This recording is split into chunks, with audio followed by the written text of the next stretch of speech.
திருச்செந்தூர் முருகன் கோவிலில் கொடுக்கப்படுற விபூதி பிரசாதத்துடைய மகத்துவம் என்னன்னு தெரியுமா? முருகப்பெருமான் தன்னுடைய 12 கரங்களால் விஸ்வாமித்திரரின் காசநோய் நீங்குவதற்காக திருநீறு அளித்ததன் தாத்பரியம் இது என்கின்றன புராணங்கள்.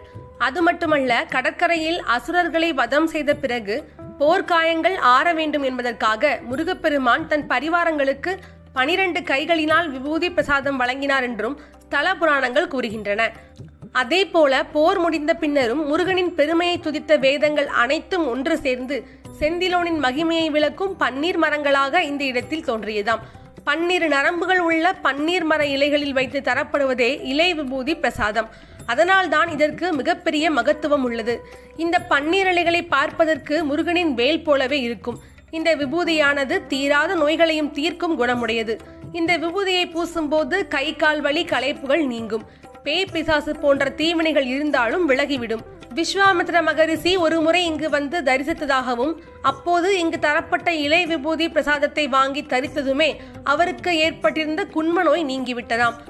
அதே போல ஆதிசங்கரர் இந்த இலை விபூதியை உண்டு காசநோயை நீக்கி கொண்டதாகவும் அதனாலேயே அவர் ஸ்ரீ சுப்பிரமணிய புஜங்கம் பாடியதாகவும் கூறப்படுகிறது. இந்த சுப்பிரமணிய புஜங்கத்தில் உள்ள ஒரு ஸ்லோகத்தில் வேதங்களே பன்னீர் இலைகள் என்பது ஐதீகம்.